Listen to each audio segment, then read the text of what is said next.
Good evening, Hood River County School District families. This is Superintendent Rich Bolkenhorn with an update for you on 4 topics. First, next week is spring break, and so there's no school. And during spring break, we will still provide meals for students. The meal sets will be sent home with students tomorrow on Friday. Families may want to consider picking up students tomorrow or sending an extra bag for students because they'll be taking home a lot more food tomorrow afternoon. Second, this week the Oregon Department of Education released some updated guidance for the Ready Schools Safe Learners. We're in the process of reviewing the guidance, and there's sort of 2 things that are important within that guidance that are changes. One is that the state has relaxed one of the constraints on the secondary schools, which is the 100-person maximum cohort. So that's helpful for us in terms of getting our students back on campus.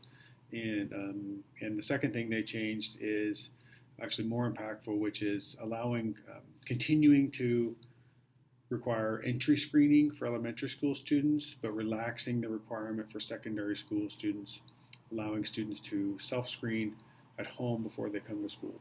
We're in the process right now of reviewing that with the Hood River County Health Department to see if that's a direction we want to go.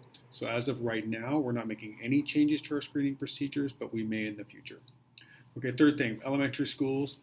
It's been great to see that now we have kindergarten through 3rd grade students on site. That's been wonderful.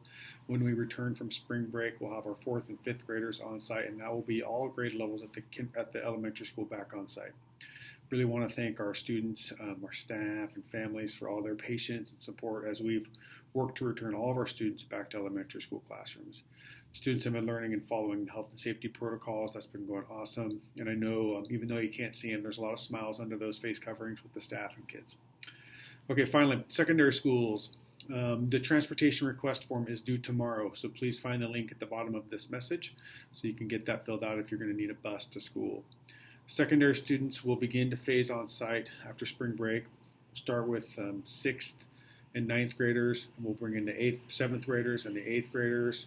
The following week, we'll bring in the 10th, 11th, and 12th graders. So please be on the lookout for specific information from your school's principals. They'll have the details of who and when and at what times. And after on April 12th or April 13th, actually, will be the start of 4th quarter. And at that point, we'll have all of our students back on site for on-campus learning, which is really great. Our secondary principals are hosting family information sessions. So yesterday, the middle schools had their sessions. Tonight, the high school administration's holding their family information session. If you're unable to attend those for any reason, they are recorded. You can watch them on their link to the website. Again, our goal is and has been to return our students safely for on-site learning for as many students as we can for as long of time as we can. If and when we can increase that time on campus, we will. I hope you all have a great spring break with your family and look forward to sharing another update with you on Thursday, April 1st.